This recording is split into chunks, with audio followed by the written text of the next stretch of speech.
To our amazing Cheating Tales Lab community, welcome. We appreciate you joining us for another story. We've prepared something special that we hope you'll enjoy. Let's begin this story. The chandeliers cast a warm glow across the Chicago Business Awards ballroom, their light reflecting off crystal glasses and polished cufflinks. Nicholas Knox adjusted his perfectly tailored Tom Ford suit, more comfortable in work boots and a hard hat than black tie attire. Still, he carried himself with the quiet confidence of a self-made man who'd built his construction empire from the ground up. Mr. Knox. A young reporter from the Tribune approached, notepad ready. Any comment on your wife's nomination? Allison's work speaks for itself. Nicholas replied with a measured smile, noting how the reporter's colleague whispered something and quickly averted his gaze. It was the third such odd interaction of the evening, but he dismissed it as pre-award jitters. At their assigned table, Nicholas found himself seated with Chicago's business elite. Richard Massey, founder of Massey Enterprises, offered a handshake that felt somehow apologetic. His son Thomas, the company's CEO, was conspicuously absent from his usual seat. Quite the turnout, Richard commented, studying his wine glass. Nicholas, perhaps we should. Ladies and gentlemen, the MC's voice boomed through the speakers. Please welcome our host for the evening, Senator Catherine Walsh. The senator took the stage, her political smile firmly in place. Tonight, we celebrate excellence in Chicago's business community. Our next award recognizes a woman who has revolutionized corporate finance. Nicholas felt pride swell in his chest. 15 years of marriage, and Allison still amazed him. They'd started with nothing, him working construction sites while she pursued her MBA at night. Now his Knox Construction handled major projects across 3 states, while she'd risen to CFO at Massey Enterprises. The Businesswoman of the Year award goes to Allison Knox, Chief Financial Officer of Massey Enterprises. Applause erupted as Allison rose gracefully from her seat at the adjacent table. Not their assigned one, Nicholas noted with slight confusion. Her red designer dress caught the light as she ascended the stage, accepting the crystal trophy with practiced elegance. Thank you, Senator Walsh. Allison's voice carried clearly through the ballroom. This award represents years of dedication, not just mine, but the entire team at Massey Enterprises. Nicholas smiled, remembering late nights discussing strategy at their kitchen table.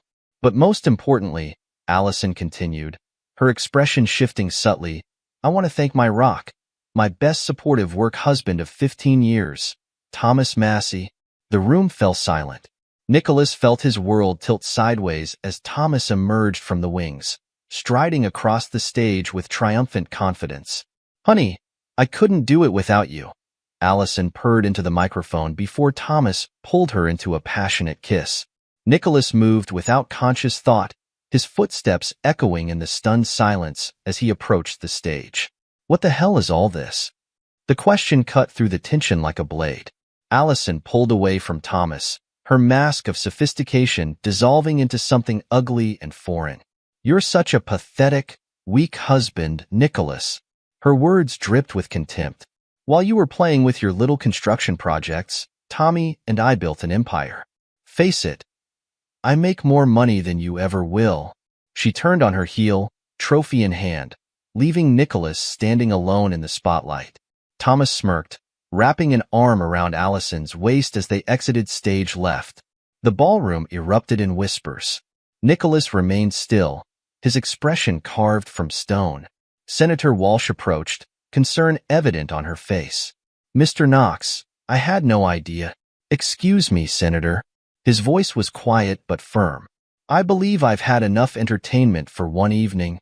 As he walked through the parting crowd, he caught fragments of conversation. Been going on for months. Everyone knew except him. Poor man, so humiliating. Outside, the valet brought his Range Rover. Nicholas gripped the steering wheel, his knuckles white. The drive home was a blur of city lights and racing thoughts. Their brownstones sat dark and silent, mocking the life he thought they'd built. Morning brought clarity and fury. Nicholas's phone buzzed incessantly. Reporters, business associates, concerned friends. He ignored them all, focusing instead on his laptop screen. Their joint accounts, empty. Investment portfolios, transferred. Even their shared safety deposit box had been cleared out the previous week. His private office at Knox Construction offered no refuge. A stern-faced IRS agent waited with his assistant, Rhonda, who couldn't quite meet his eyes. "Mr. Knox, we're initiating an audit of your company's finances for the past 5 years." Nicholas accepted the documents without comment, noting Rhonda's nervous fidgeting. Before he could address it, his brother Jay burst in, looking harried. "Nick, Jesus, I've been trying to reach you all morning." Jay ran a hand through his disheveled hair. "Look, there's something you need to know." "That you knew?" Nicholas's voice remained eerily calm. "How long, Jay?" His brother collapsed into a chair. 6 months. "Nick, I wanted to tell you, but Allison, she threatened to revoke my contracting licenses. Said she'd make sure Knox Construction never worked with Massey Enterprises again. And that was enough to betray your own brother? She has dirt on everyone. Nick, the way she and Thomas operated, it wasn't just an affair. They've been planning this for years." Nicholas leaned back, studying his brother's face. "Tell me everything." The story unfolded like a cheap tabloid drama.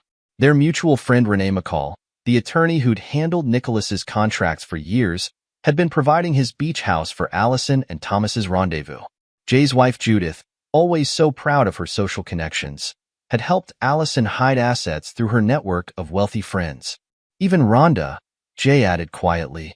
Allison offered her a position at Massey Enterprises, executive assistant to the CFO. Nicholas pressed the intercom. "Rhonda, could you join us?" His assistant entered, clearly fighting tears. "Mr. Knox, I'm so sorry. I never meant." "Sit down, Rhonda." Nicholas's tone was neither kind nor cruel. "I want you to tell me exactly what information Allison asked for and what she promised in return." An hour later, Nicholas sat alone in his office, processing everything he'd learned. The betrayal ran deeper than he'd imagined, spreading through his business and personal life like poison. His phone buzzed, a text from Thomas Massey. "Dinner at Gibson's, 8 p.m. Let's discuss this like businessmen." Nicholas smiled, but it didn't reach his eyes. Gibson's was where he'd first met Allison, back when she was a promising junior analyst and he was bidding on his first major project. How fitting. The steakhouse hummed with expensive conversation and the clink of fine china. Nicholas arrived precisely at 8, dressed in a sharp charcoal suit that spoke of power rather than wealth. Thomas waited at the bar, nursing a scotch. "Knox." Thomas raised his glass in mock salute. "Glad you could make it. Wouldn't miss it." Nicholas ordered water, noting how it irked Thomas. "I assume Allison won't be joining us?" "She's meeting with the lawyers, drawing up a generous settlement offer." Thomas leaned forward, his perfect veneers gleaming. "Be smart, Knox. Take the deal. You're out of your league here." Nicholas allowed himself a small smile, one that made Thomas shift uncomfortably in his seat. "Interesting choice of words, Tommy. We'll see who's out of their league soon enough." He stood, leaving his water untouched. "Give Allison my congratulations on the award. She always did know how to put on a show." Later that night, Nicholas sat in his home office, surrounded by files and financial records. His phone rang. Dominic Daniels, the private investigator he'd hired that morning. "Mr. Knox? You're going to want to see this. I've got surveillance photos from Renee's beach house. Regular meetings, not just Thomas and Allison. Shell company executives, offshore banking representatives. Send everything to my secure email." Nicholas opened his laptop. "And Dominic? Keep digging." As dawn broke over Chicago's skyline, Nicholas Knox finally allowed himself to rest. The strategy was taking shape in his mind, clear as the architectural plans he'd built his company on. They thought him weak, a cuckolded husband too pathetic to fight back. They would learn otherwise. In his bedroom, he opened the safe hidden behind an abstract painting, one of Judith's overpriced recommendations. Inside lay documents he'd accumulated over years of business dealings, leverage he'd never thought he'd need. Photographs, bank statements, recorded conversations. Nicholas Knox had built his empire from nothing, understanding that in construction, the foundation matters more than the facade. While they'd been playing their game, he'd been building something too. Now it was time to watch their house of cards collapse. The morning sun glinted off Rene McCall's beach house windows as Dominic Daniels adjusted his telephoto lens. From his vantage point, he had a clear view of the weekly gathering: Thomas Massey's silver Mercedes, Allison's Range Rover, and 3 other luxury vehicles belonging to executives Nicholas Knox had identified as shell company operators. Dominic's phone buzzed. "What do you have for me?" "Mr. Knox, you'll want to see these photos." Dominic watched through his lens as Thomas handed thick envelopes to 2 men in expensive suits. "But there's something else. Been doing background on McCall's real estate dealings. Found some interesting connections to overseas accounts. Send everything to my office. And Dominic, make sure Mrs. McCall receives an anonymous package with select highlights." 3 days later, Naomi McCall stormed into her husband's downtown law office, throwing a manila envelope onto his desk. "Care to explain these, Renee?" The prominent attorney's face drained of color as photos spilled across his mahogany desk. Intimate gatherings at his beach house, financial documents showing questionable transactions, and evidence of his role in hiding Allison and Thomas's affair. "Naomi, I can explain. Save it for the SEC," she snapped, pulling more documents from her designer bag. "I've already spoken with them about your creative accounting at the marina development." Renee's carefully constructed world crumbled within hours. By evening, his partners had called an emergency meeting. By midnight, he was calling Nicholas Knox. "What do you want?" Renee's voice cracked with desperation. "I'll tell you everything about their operation." Nicholas's response came cold and clear through the speaker. "You had your chance to do the right thing. Now you get to watch everything burn. Knox, please. I can help you. Like you helped Allison and Thomas destroy my marriage? Goodbye, Renee. Give my regards to Idaho." The next morning, Chicago's business community buzzed with news of Renee McCall's sudden retirement and relocation. Thomas Massey paced his office, phone pressed to his ear. "What do you mean he's gone? He knows everything about the shell companies." He turned to find Allison in his doorway, her expression dark. "Knox is behind this," she said. "Time to show him what happens when he plays in the big leagues." The attack came from all directions. Anonymous complaints flooded the licensing board about Knox construction. OSHA inspectors appeared at every job site. Major clients received concern calls about project delays and safety violations. Wesley Sharp, Nicholas's project manager of 12 years, watched the third surprise inspection that week with growing anger. Another complaint: "Mr. Knox, they're trying to shut us down." Nicholas studied the latest report. "How are the crews holding up?" "Loyal to the bone. They know what this is about." Wesley's weathered face hardened. "Though Massey's people tried to change that. Offered me 6 figures to accidentally delay the Riverside project." Nicholas raised an eyebrow. "And?" Wesley pulled out his phone, playing a recorded conversation. Thomas Massey's voice filled the office. "Just one missed deadline, Mr. Sharp. Knox Construction loses its performance bond. We step in with Massey Development. Everyone wins." "Got it all on tape," Wesley said proudly. "Nobody breaks up this family." Across town, Judith Knox Harrison sipped champagne in her Gold Coast penthouse, plotting damage control. The socialite had built her reputation on managing delicate situations, but Nicholas's systematic dismantling of Renee McCall threatened everything.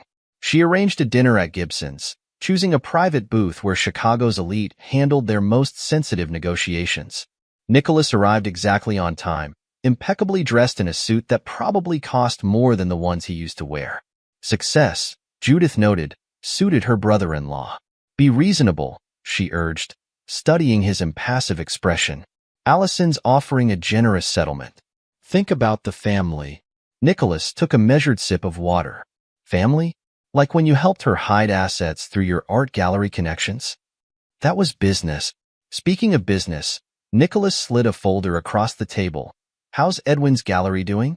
"Must be challenging, balancing all those international art purchases with Chicago's money laundering laws." Judith's perfectly manicured hand trembled as she opened the folder. "Where did you get these?" "The same place I got proof of Jay's involvement in procurement fraud." Nicholas stood, adjusting his cuffs. "You chose sides, Judith. Now you get to live with the consequences." The family dinner a week later felt like a wake. Jay Knox sat at his usual place, but his usual confidence had vanished. His largest clients had received detailed documentation of his kickback scheme that morning. How could you? Nicholas's voice cut through the tense silence. Not just the betrayal, but feeding information to Thomas while pretending to support me. Nick, please. Save it. Nicholas placed a USB drive next to Jay's plate. That contains everything I have on your dealings.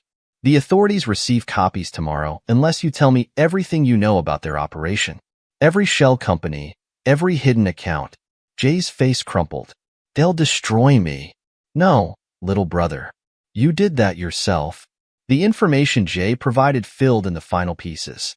Nicholas now had a complete picture of Thomas and Allison's elaborate financial scheme, and more importantly, their vulnerabilities. At his office, Nicholas reviewed the intelligence with Dominic. They're leveraged through shell companies, using stolen corporate funds to maintain the illusion of success. Like a house of cards, Dominic observed. Exactly. And we're about to pull out the bottom row. Thomas continued his campaign against Knox Construction, unaware of the trap closing around him. Each OSHA inspection found Nicholas's sites exceeding safety requirements. Every complaint backfired as clients witnessed Knox's professional handling of the harassment. Allison grew increasingly frustrated. Nothing works. His reputation is actually improving. Patience, darling. Thomas kissed her neck, not noticing her slight flinch. He'll break eventually. Everyone does. But Nicholas Knox didn't break. At charity galas and business functions, he appeared maddeningly unaffected by their public displays of affection. His company continued securing major contracts. Worse, his calm confidence seemed to be attracting supporters. Did you see the way the mayor's wife snubbed me? Allison complained after one event. And the Johnson account. They're considering switching their commercial development to Knox Construction. Thomas slammed his glass down. Then we'll have to hit harder. Call your contact at the Tribune. It's time for some creative journalism about Knox's business practices. But before they could launch their media attack, the ground shifted. Renee McCall's disgrace had created cracks in their foundation. Judith's art gallery faced a surprise audit. Jay Knox's clients were deserting him. Their carefully constructed network of allies was unraveling. Nicholas watched it all from his office, overlooking the Chicago River, Wesley Sharp at his side reviewing project updates. They're getting desperate, Wesley noted. Heard they tried to bribe Rodriguez on the hospital project. He recorded everything, just like I did. Nicholas nodded. Loyalty matters, Wes. That's something they never understood. Speaking of loyalty, Wesley hesitated. Rhonda asked to come back. Said she made a mistake listening to Mrs. Knox. To Allison. What do you think? She's a good assistant.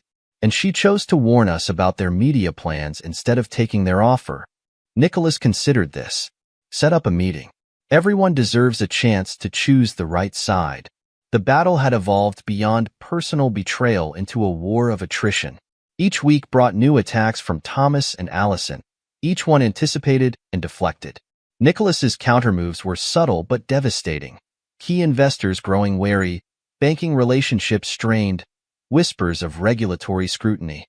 He's playing a longer game than we thought, Thomas admitted during a late-night strategy session. Maybe we should consider a more aggressive settlement offer. Allison's laugh held an edge of hysteria. It's too late for that. Don't you see? He's not interested in money. He wants to destroy us. Then we'll destroy him first. But their next move never came. Nicholas had already laid the groundwork for Act 3, though they didn't know it yet. As Thomas prepared for his upcoming investor conference, Nicholas's team was quietly acquiring debt from their shell companies through untraceable entities. The stage was set for the final act. Nicholas sat in his office, reviewing the evidence one last time. Photos from Renee's beach house. Banking records from Judith's gallery. Jay's procurement documents. Recordings from Wesley and other loyal employees.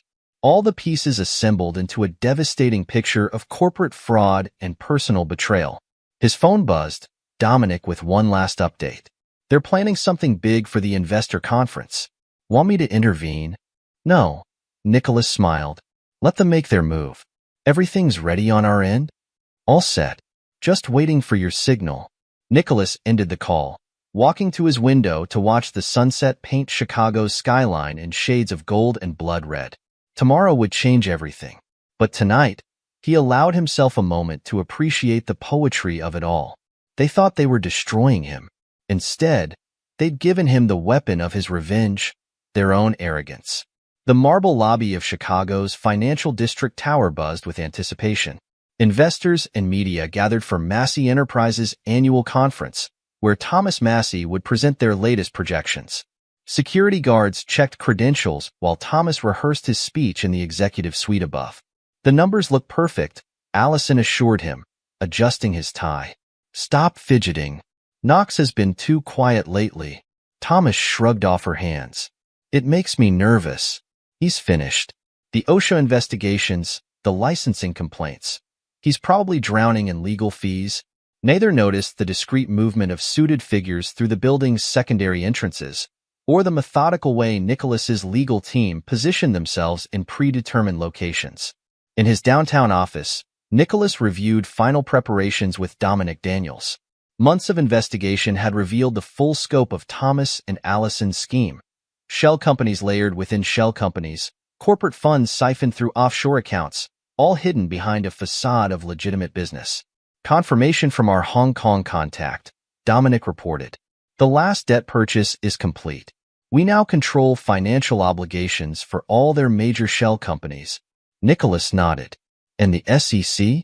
Ready to move on your signal. FBI too. Then it's time.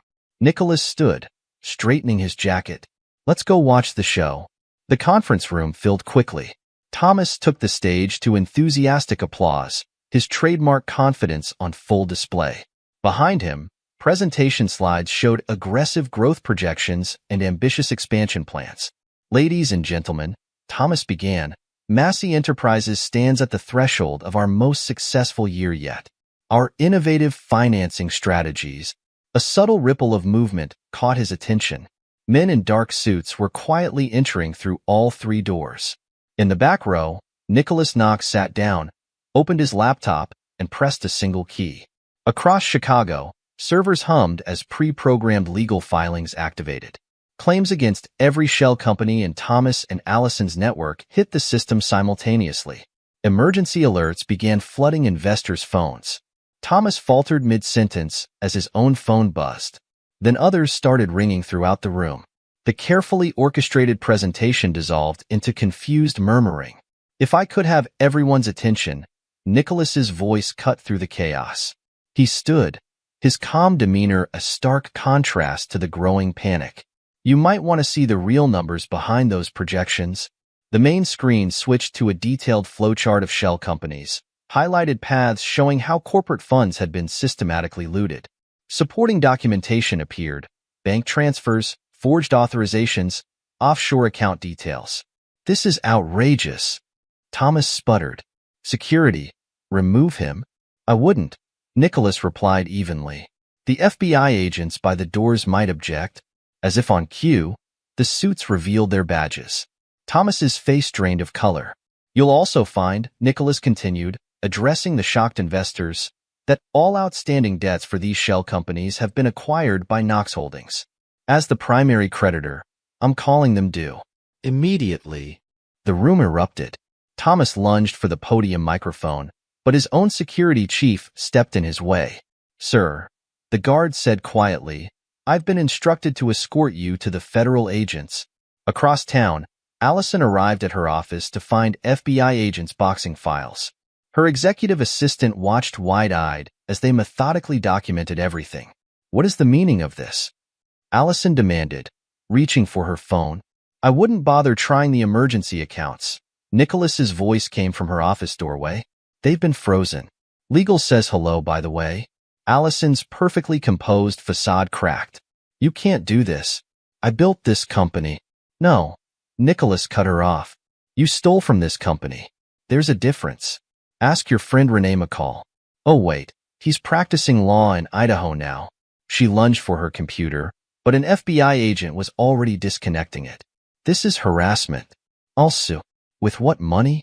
Nicholas examined his cufflinks. Your personal accounts are frozen too. Even the ones Judith helped you hide through the art gallery. Speaking of which, how is my dear sister-in-law enjoying her husband's divorce filing? Allison's knees buckled. She grabbed her desk for support, designer heels unsteady on the marble floor. How did you figure it all out? You might ask Jay, but he's a bit busy with his own legal troubles right now.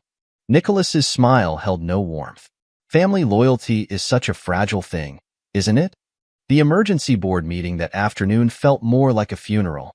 Thomas and Allison faced hostile investors across the mahogany conference table while Nicholas sat quietly in the back, watching his trap close completely. These allegations are ridiculous, Thomas insisted. Our books are clean. Then explain these. A major shareholder threw down a stack of documents. Shell companies? Offshore accounts? My God. You were even stealing from the pension fund. It's not stealing, Allison interjected. We were reinvesting. Through your private accounts? Another investor stood, face red with fury. I've seen the transfers. If I may, Nicholas spoke for the first time. Perhaps Mrs. Knox would like to explain these recordings? The room fell silent as Allison's voice filled the air, giving explicit instructions to move corporate funds through various shell companies. Each recording was time-stamped, documented, damning. That's taken out of context, she snarled. Really? Nicholas raised an eyebrow. Should we ask your assistant? The one you tried to bribe? Or perhaps Mr. Sharp from my company, who recorded your husband's attempted sabotage? Thomas slumped in his chair, the reality of their situation finally sinking in. Their lawyers huddled in whispered consultation, faces grim. The arraignment 2 weeks later drew media from across the country. The courthouse steps swarmed with reporters as Thomas and Allison arrived separately, their designer wardrobes replaced by conservative business attire. Inside, their legal team presented a last-minute deal. Our clients are willing to surrender additional assets for reduced charges, the lead attorney announced. The prosecutor looked to Nicholas, who stood to address the court. In his hand, he held a thin file, the final piece of evidence he'd been saving. Your Honor, before considering any deals, you should see this. He handed over documentation of their most recent attempted fund transfers. Even after the arrests, they tried to hide assets. There's no remorse, no redemption, only calculation. The judge's expression hardened as she reviewed the evidence. Thomas's swagger vanished completely. Allison's perfectly manicured hands trembled. The court rejects the proposed deal, the judge declared. This level of corporate fraud demands full prosecution. As court officers led them away, Allison turned back. You destroyed everything we built. Nicholas met her gaze steadily. No, he replied, voice carrying in the hushed courtroom. You did that when you chose betrayal over loyalty. I just made sure everyone saw who you really are. The media circus eventually died down.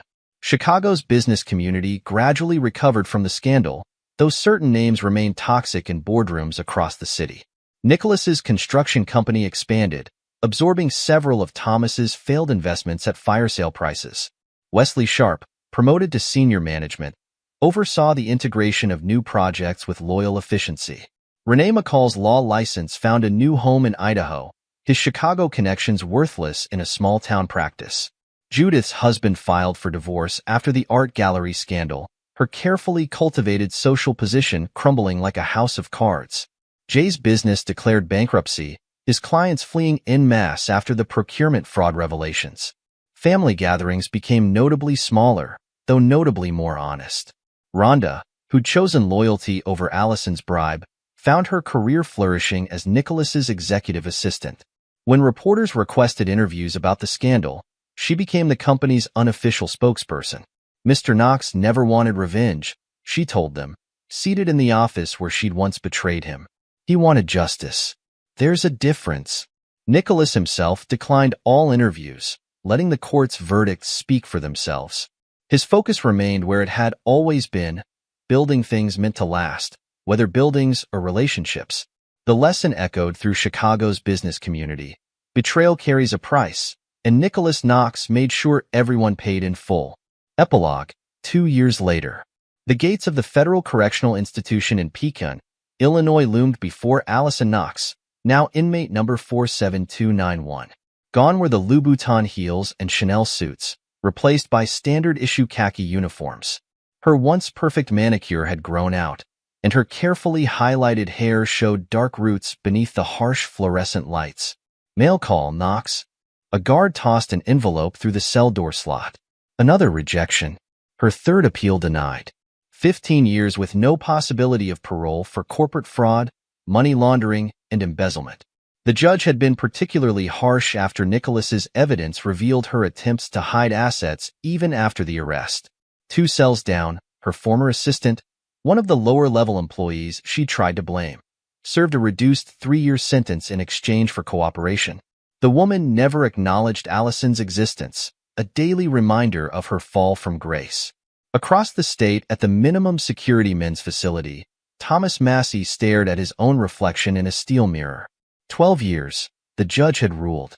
His father Richard had died 6 months into his sentence, the family name in ruins. Massey Enterprises, the company his grandfather built, had been dissolved, its legitimate assets sold off to cover investor lawsuits. Visitor for Massey, a guard announced. Thomas shuffled to the visiting area, orange jumpsuit hanging loose on his frame. His mother sat behind the plexiglass, her once proud posture bent with shame. The house sold, she reported flatly. Barely covered the legal fees. I'm moving in with your sister in Milwaukee. Thomas pressed his hand against the glass. Mom, I'm sorry.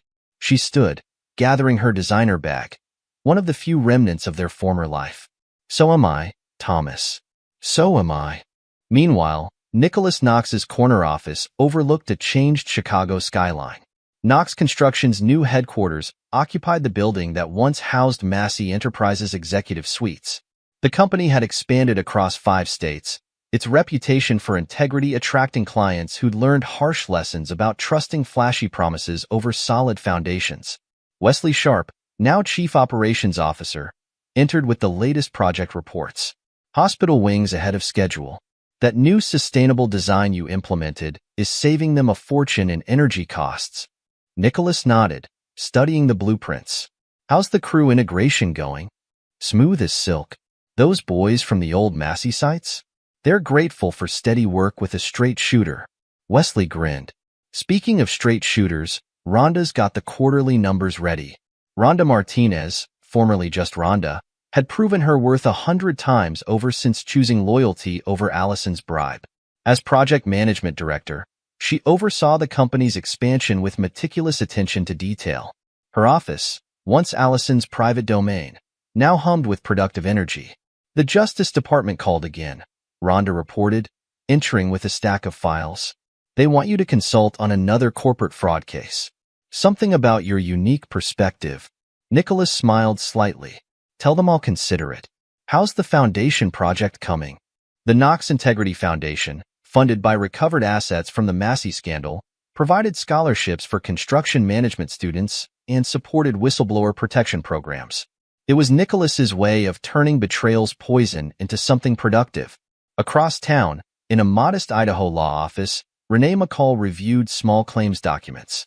His Chicago law license remained suspended, his reputation irreparable. Divorce had cost him half of what he had left after the scandal.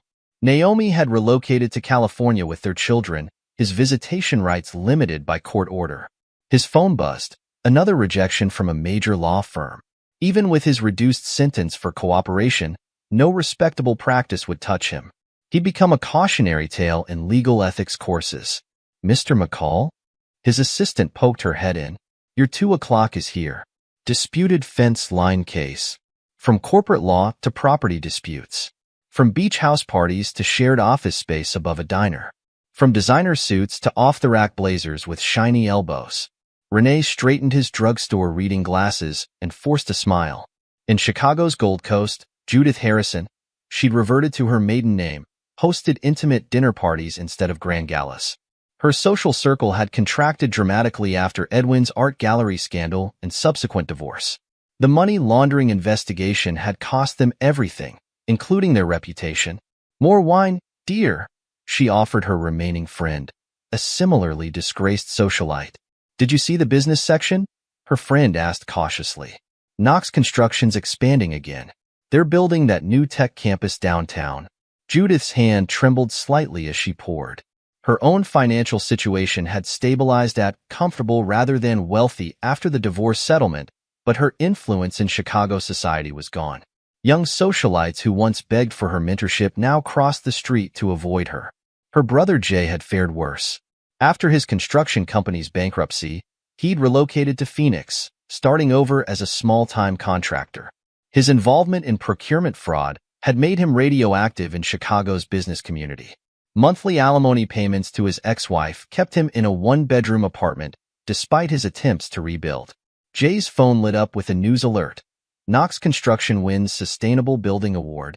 He quickly closed it, the familiar mix of shame and regret souring his coffee. The scandal's ripples continued spreading. Thomas and Allison's former social circle had scattered, everyone desperate to distance themselves from the taint of association. Their favorite restaurants hosted new power players at their preferred tables. Their country club memberships had been quietly revoked. In prison, Allison received occasional updates from her elderly aunt, the only family member still in contact. Her parents had retired to Florida, changing their phone number. Her sister had asked her to stop writing. Former friends returned her letters unopened. Her lawyer, one of the few willing to handle her appeals, was brutally honest. The evidence was overwhelming. Knox's documentation was flawless. Even if you serve the minimum sentence, your professional licenses are permanently revoked. The restitution payments will take everything you earn for the rest of your life. Allison spent her days in the prison library, reading business magazines that chronicled Knox Construction's continued success. Every article felt like a twist of the knife, especially the small mentions of Rhonda's promotion to project management director, the position she'd once tried to bribe her with. Thomas occupied his time teaching basic business classes to fellow inmates, a cruel parody of his former corporate presentations. His cellmate, in for tax evasion, actually recognized him from the scandal. "Man, Knox played you like a chess master," the cellmate commented. "Had all the pieces in place before you even knew you were in the game." The observation haunted Thomas. Every move they'd made, every attack they'd launched, had somehow played into Nicholas's strategy. He'd turned their own weapons against them, their arrogance, their greed, their assumption that he'd roll over and accept defeat. Back in Chicago, Nicholas left his office early to meet Dominic Daniels for their monthly dinner. The private investigator had parlayed his work on the Massey case into a thriving practice specializing in corporate fraud. "Got something you might be interested in," Dominic mentioned over steaks at Gibson's. "Remember that offshore account Allison tried to access after her arrest? Found some interesting connections to other cases." Nicholas shook his head. "Send it to the Justice Department. I'm done with that chapter." Speaking of chapters, heard from a publisher lately? They're still dying for your story. Let them wonder. Nicholas sipped his water. Success is the best revenge, and silence drives them crazy.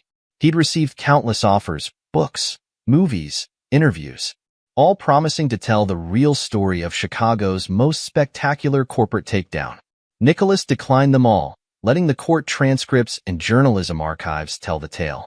His new penthouse offered sweeping views of Lake Michigan, though he spent more time at construction sites than at home. The building's doorman still had standing instructions to return any messages or packages from Allison, Thomas, or their associates. The only reminder he kept of that time was a framed Chicago Business Award program, dated the night of Allison's public betrayal. It sat on his office wall, not as a wound but as a lesson. Trust must be earned, loyalty must be proven, and justice may take time but arrives inevitably. Rhonda noticed him studying it one morning. "Still hard to believe how it all played out," she observed. "Not really," Nicholas replied. "They thought they were writing a story of triumph over the little construction guy. Never realized they were just characters in a different story entirely." His phone buzzed, the mayor's office, wanting to discuss a major infrastructure project. Nicholas gathered his files, nodding to the program on the wall. "Happy ending optional," he told Rhonda. "Justice mandatory." In their separate prison cells, Thomas and Allison received their daily reminders of this truth. Every meal, every count, every restricted visit hammered home the lesson they'd learned too late. Betrayal carries a price, and Nicholas Knox had made sure they paid in full. Their empire had crumbled. Their reputations were destroyed. Their futures were confined to concrete walls and endless regret. Meanwhile, the man they tried to destroy thrived. His success built on the foundation they'd foolishly thought was weakness, integrity. As Chicago's business community liked to say, there were two ways to learn about consequences: observation or experience. Thomas and Allison had chosen experience, and Nicholas had ensured it was an education they'd never forget. The city skyline continued evolving, Knox Construction's projects adding new dimensions to old perspectives. Each building stood as a testament to what Nicholas had always known. Real power isn't in knocking things down, but in building something that lasts. In the end, that was the true price of betrayal. Watching from behind bars as the future moved forward without them, shaped by the man they'd mistaken for an easy target. They'd gambled everything on the assumption that Nicholas Knox would break. Instead, he'd rebuilt himself stronger, turned their weapons into his tools, and transformed their betrayal into his triumph. It wasn't just revenge, it was reconstruction. And in Chicago's business circles, that made all the difference. This is where our story comes to an end. Share your thoughts in the comment section. Thanks for your time. If you enjoy the story, please subscribe to this channel. Click on the video you see on the screen, and I will see you there.